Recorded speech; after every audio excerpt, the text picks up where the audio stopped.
बृहस्पतिवार की व्रत कथा व पूजा विधि। इस दिन बृहस्पतेश्वर महादेव जी की पूजा होती है। दिन में एक समय ही भोजन करते हैं, पीले वस्त्र धारण करते हैं। भोजन भी चने की दाल का होना चाहिए और नमक नहीं खाना चाहिए। पीले रंग के फूल, चने की दाल, पीले कपड़े तथा पीले चंदन से पूजा करनी चाहिए। पूजन के पश्चात कथा सुननी चाहिएगा। इस व्रत को करने से बृहस्पति जी अति प्रसन्न होते हैं तथा धन और विद्या का लाभ होता है। स्त्रियों के लिए व्रत अति आवश्यक है। इस व्रत में केले का पूजन होता है। बृहस्पतिवार की व्रत कथा। किसी गांव में एक साहूकार रहता था, जिसके घर में अन्न, धन और वस्त्र किसी की कोई कमी नहीं थी, परंतु उसकी स्त्री बहुत ही कृपण थी। किसी को कभी भी भिक्षा नहीं देती, सारे दिन घर में काम काज में लगी रहती। एक समय एक साधु महात्मा बृहस्पतिवार के दिन उनके द्वार पर आए और भिक्षा की याचना की। स्त्री उस समय घर के आंगन को लीप रही थी। इस कारण साधु महाराज से कहने लगी कि महाराज, इस समय तो मैं घर लीप रही हूँ, आपको कुछ नहीं दे सकती, फिर किसी अवकाश समय पर आना। साधु महात्मा खाली हाथ चले गए।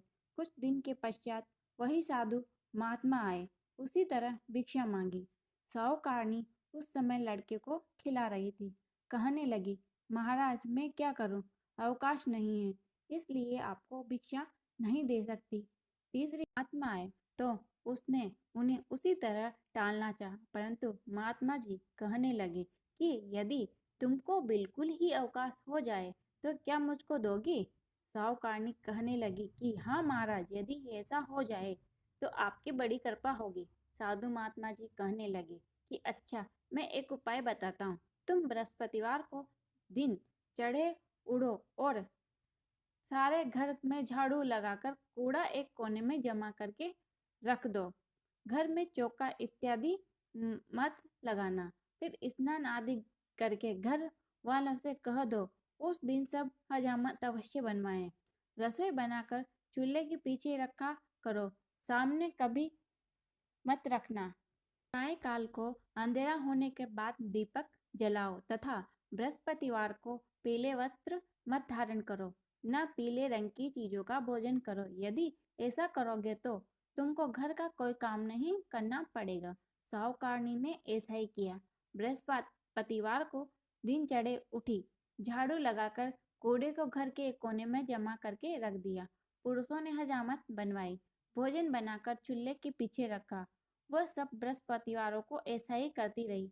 अब कुछ काल बाद उसके घर में खाने को दाना न रहा। थोड़े दिनों बाद महात्मा फिर आए और भिक्षा मांगी, परंतु सेठानी ने कहा, महाराज, मेरे घर में खाने के अन्न नहीं है, आपको क्या दे सकती हूँ? तब महात्मा ने कहा कि जब तुम्हारे घर में सब कुछ था तब भी कुछ नहीं देती थी, अब पूरा पूरा अवकाश है तब भी कुछ नहीं दे रही हो, तुम क्या चाहती हो वह कहो।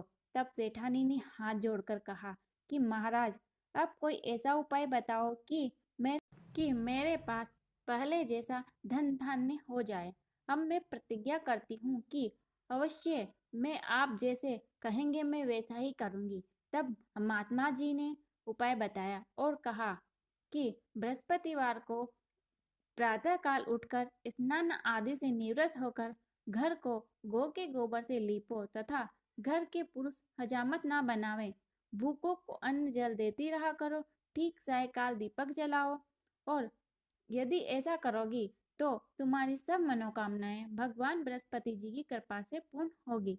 सेठानी ने ऐसा ही किया और उसके घर में धन धान वैसा ही हो गया जैसा पहले था। इस प्रकार भगवान बृहस्पति जी की कृपा से अनेक प्रकार के सुख भोग कर दीर्घकाल तक जीवित रही और भगवान बृहस्पति देव की आराधना और पूजा करती रहे, कथा सुनती रही। जय भगवान बृहस्पति देव की जय।